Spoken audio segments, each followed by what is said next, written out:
Problema, panay natin ang pera. Tignan niyo po, pag mahirap ka, problema mo, wala kang pera. Pag mayaman ka, problema mo, paano mananatili ang pera. Pag single ka, problema mo, pera, panglakwat siya. Pag nag-asawa ka, problema mo, pera, para sa pamilya mo. Pag bata ka, problema mo, pera, pambili ng chichirya. Pag matanda ka, problema mo, pera, pambili ng gamot o bitamina. Pag buhay ka, problema mo, pera, pantawid ng gutom.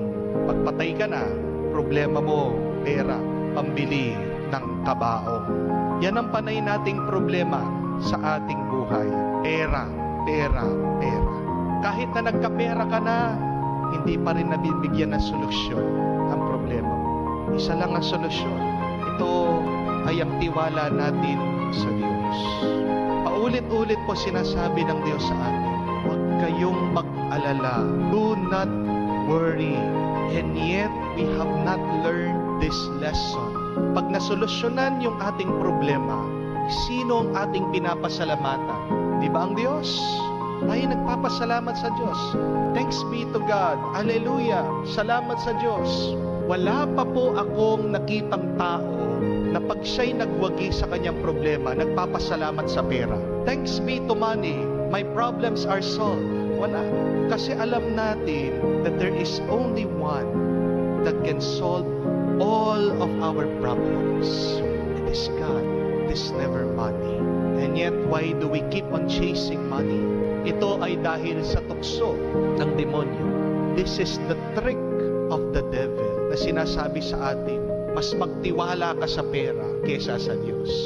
Hindi po ba ito din yung isang temptation ng demonyo kay Jesus? I will give you all of this possession, all of the kingdom, kung ikaw ay luluhod sa akin. Pero alam po natin na hindi ang pera ang solusyon ng lahat ng bagay. Mayroon po nagtatanong sa akin sa Facebook, Father, posible bang mabuhay sa mundo na walang pera? Posible po. Paano? It is possible to live without money if you live like Jesus. If you live like Jesus, with the mind of Jesus, with the heart of Jesus, and with the faith of Jesus, kahit ka hindi maghanap ng pera, basta nagtitiwala ka sa Diyos, hindi ka papabayaan ng Diyos. The question now is, do we trust God more than money? Or do we trust money more than God? Sino ba sa atin ang walang utang? Tayong lahat ay may utang. Maaari sa ibang tao, sa gobyerno, sa World Bank, at lalong-lalo na sa Diyos pag nagkakasala tayo. Kung may isang problema na laganap sa lahat ng tao, ito ang problema. Utang. Nagkakautang. Paano nga ba makakatakas sa utang? Paano ka makakapagbayad sa iyong pinagkakautangan? Paano ka magkakaroon ng kapayapaan ng kaisipan habang alam mo meron kang utang at sinisingil ka ng iyong pinagkakautangan? Ang talimhaga na binasa po natin ay tungkol sa hari at ang kanyang alipin. Isa po itong napakagandang kwento tungkol sa utang at pagkakautang. Ano ang itinuturo sa atin nito? Paano nga ba makababayad sa ating mga utang? Una, huwag mong tatakbuhan ang iyong mga utang. Huwag kang tatakas sa iyong mga pinagkakautangan. Kasi walang nakakalaya sa pagtakas nila sa kanilang mga utang. Alam ko po, nakaka-stress, nakakapagod ang panay mong nag-iisip na meron kang utang na dapat bayaran. Pero, tandaan niyo po ito, walang namamatay sa utang. Maraming namamatay sa kakaisip sa kanilang utang. Huwag mong papatayin ang sarili mo sa kakaisip sa iyong mga utang. Kahit na tumakas ka sa pinagkakautangan mo, tandaan mo ito. Hindi ka makakatakas sa pag-iisip na may utang ka sa iba. Para matigil mo na ang pag-aalala mo sa iyong mga utang, kailangan mong harapin ito. Aminin mo, pangatawanan mo. Yan ang unang. Huwag kang tatakas sa iyong mga utang. Huwag mong tatakbuhan ang mga pinagkakautangan mo. Mas maganda na pangatawanan mo, panindigan mo, maglakas ka ng loob at aminin mo, oo, may utang ako. Dito po nag-uumpisa ang kapayapaan sa ating kaisipan. Peace starts when you admit that you have a problem in your life. Hindi mo kasi masusolusyonan ang problema kung tatakas ka, gagawa ka lang ng multo. Lalaki pa ang problema mo. Magkaroon ka ng lakas ng loob. Harapin mo ang utang mo at ang pinagkakautangan mo. Pero pangalawa, magmakaawa ka. Makiusap ka sa pinagkakautangan mo. Walang masama sa paghingi ng tawad. Walang masama sa pagpapakumbaba. Walang masama sa pag-amin na hindi tayo agad makakabayad sa utang natin. Mangako ka, babayaran mo. Hindi ba ganito ang ginawa po ng alipin sa kwento? Dahil nagmakaawa siya, inaawaan siya ng Diyos. Kung magmamakaawa din tayo sa Diyos, kakaawaan niya tayo.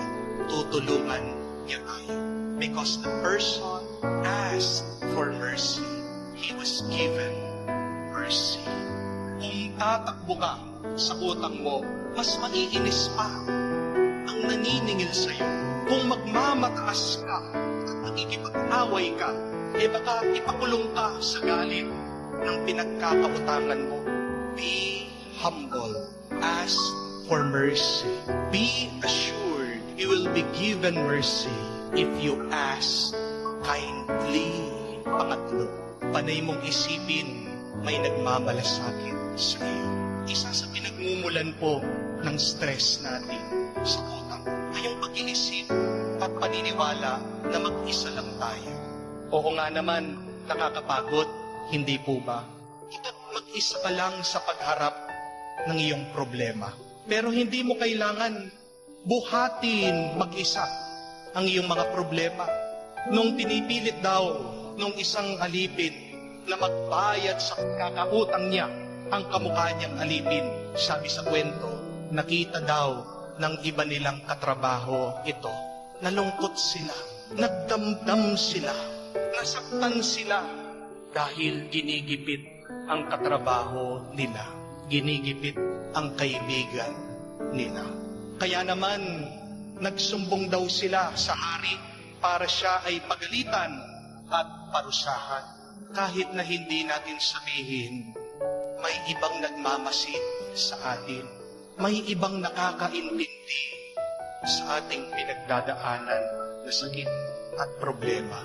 Kahit hindi po tayo magsalita, dahil sa malasakit nila sa atin, tutulungan at tutulungan kanila. Kahit hindi mo sabihin ang utang mo sa iyong pamilya, dama nila ang problema mo. Huwag kang mag-alala. Magtiwala ka na pinagdarasal ka rin nila at pinapatulong kanila sa Diyos. Nakakagaan po ng loob, hindi po ba? Na alam mo may nagdadasal para sa iyo. Nakakatuwa na malaman na sa gitna ng problema at ng utang mo, hindi ka rin pinapabayaan ng Diyos. Tandaan mo, utang lang yan. Mas mahalaga ang buhay mo kesa sa utang na yan. Huwag kang magpapakamatay dahil utang lang yan. Maniwala ka, magdasal ka, kumapit ka lamang.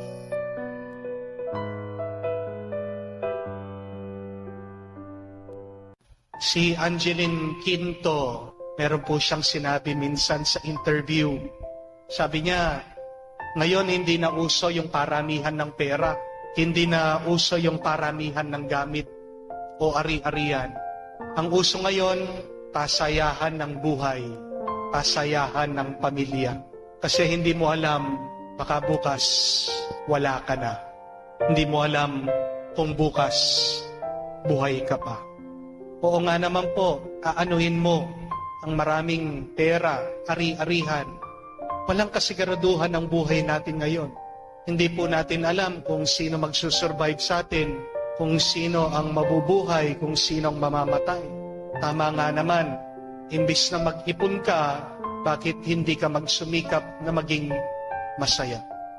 To be happy every moment, every minute, every second, every day. Make every day count. Ito din ang dahilan bakit ang ating Panginoon hindi niya pinagdala ng gamit, pera o ari-arihan ang kanyang mga alagad, ang kanyang mga disipulos. Ayaw niya sila kasi na magdepende sa ari-arian. Ayaw niya kasi na baka dito lang sila magtiwala. Merong pang mas higit na dinadala o bitbit ang mga alagad, ang mga disipulo, ang mga apostol. Ito ay ang mabuting balita. Ito ay ang kapangyarihan na pinagkaloob sa kanila ng Diyos. At napakaganda ng utos ng ating Panginoon sa kanila na sa lahat na pupuntahan nila, kailangan nilang paalisin ang mga masamang espiritu, kailangan nilang pagalingin ang mga may sakit habang ipinapangaral nila ang mabuting balita. What is a happy life? A happy life is a life centered in the Word of God. A happy life is a life freed from evil spirits, freed from sin. A happy life is a life freed from sickness and disease. Hindi po natin maiiwasan sa panahon na ngayon, marami sa atin ang nangangailangan. Marami po ang nagkakautang-utang, nababaon sa utang. Pero meron pang mas nakakalungkot kaysa sa kahirapan o pagkawala ng pera. Ano po yun? Ay yung wala ka na ng pera, magulo pa sa pamilya nyo. Yung wala ka na ng pera, hindi pa kayo magkasundo ng asawa mo. Yung wala na nga kayong pera, may sakit pa sa pamilya. Okay lang yung walang pera. Okay lang yung walang ari-arian. Basta't nagmamahalan lang kayo. Hindi po ba? Basta't walang away. Basta't wala lang nagkakasakit. Hindi po ba kayamanan ang mga yan? Basta't malalim lang yung pananampalataya nyo sa Diyos. Na alam nyo, ang Diyos ang magsasalba sa inyo. Na alam mo na ang Diyos ang magliligtas sa iyo, ano man ang problema. Wala ka na nga ang pera. Wala ka pang pananampalataya sa Diyos. Hindi po ba mas masamang buhay yun? Kahit na walang dalang pera o ari-arian, ang mga alagad, ang mga disipulo, pero dala nila ang Panginoon dito sa puso nila. Nagtitiwala sila sa Diyos. Kaya naman, sa kanilang misyon, hindi sila pinabayaan. Sila'y nakakain, meron silang tinuluyan, sila'y nakaraos. Ganyan din ang paalaala sa atin. Kapos man tayo sa pera, kulang man ang budget, so huwag mong bibitawan ang salita ng Diyos. Basta't huwag ka lang paghihinaan ng tiwala at pananampalataya sa Kanya.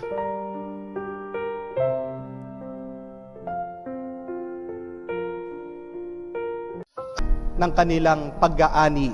At ito po ang nadiskubre nila. Bago po ang ani, napakababa daw po ng IQ ng mga magsasaka. Pero pagkatapos ng ani, abay, tumataas daw po yung IQ, yung katalinuhan ng mga magsasaka.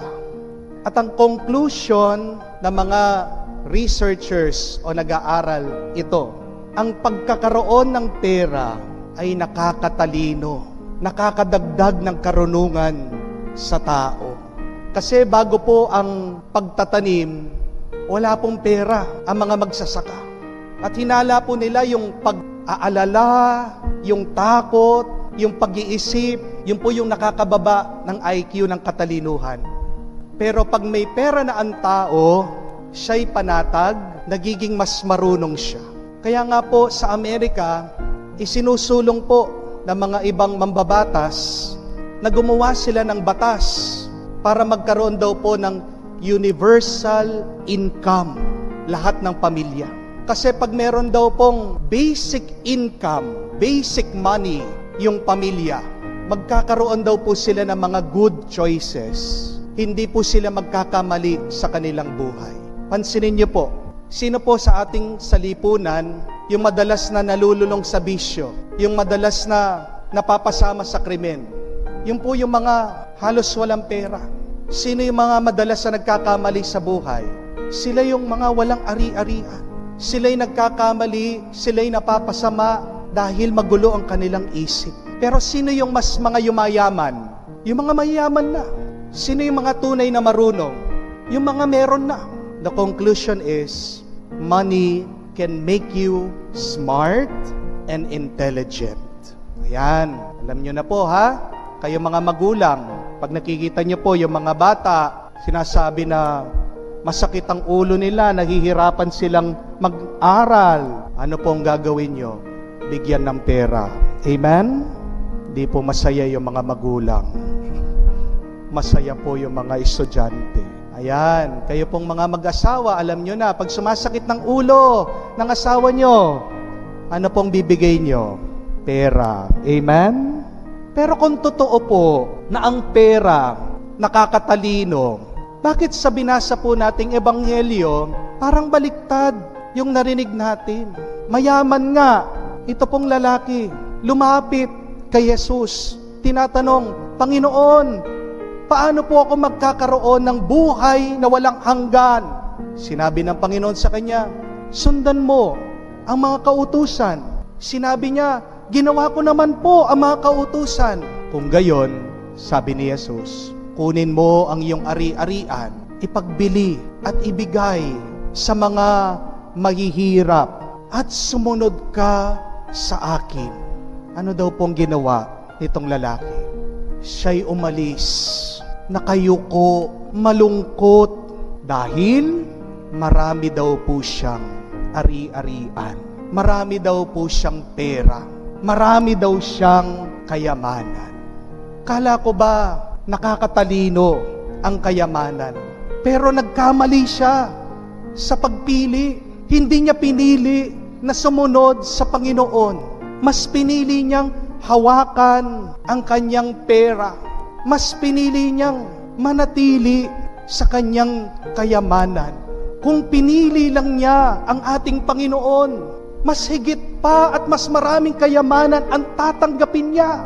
Yan ang sinabi ng ating Panginoon sa pinakahuling parte ng Ebanghelyo. Sino man ang susunod sa akin ay magkakaroon ng limpak-limpak pa, mas marami pang kayamanan. Higit pa, kahit nasa gitna ng inyong mga problema, magkakaroon kayo ng grasya.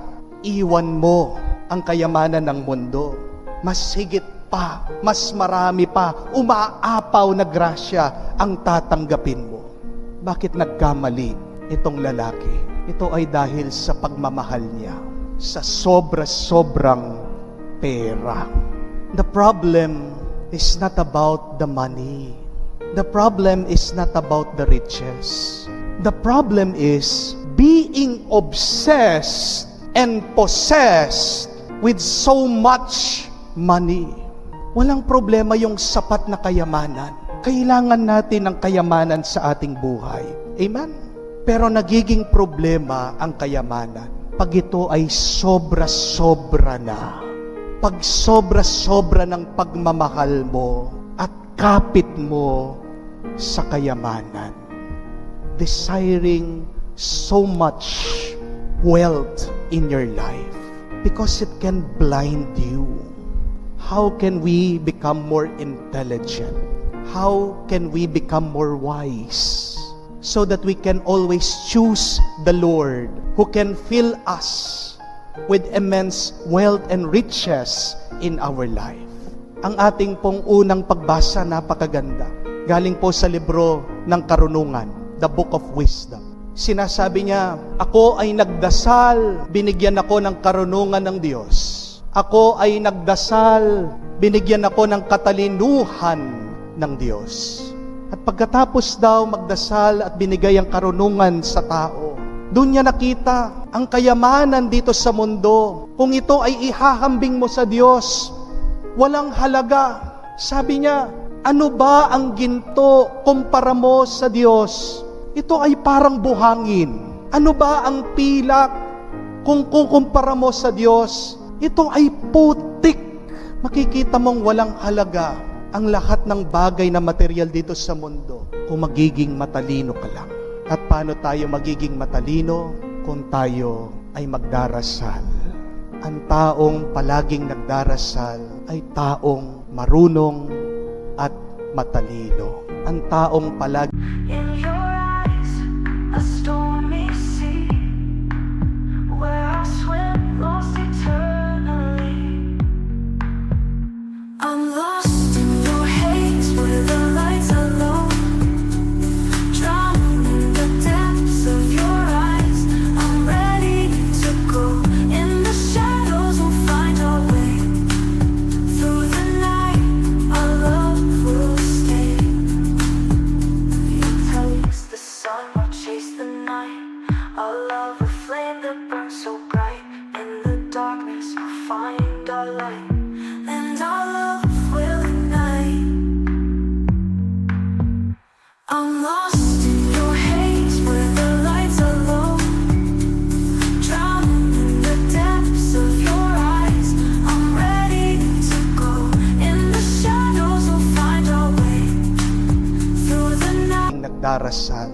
Sa katalinuhan at karunungan niya, alam niyang piliin ang tunay na mahalaga.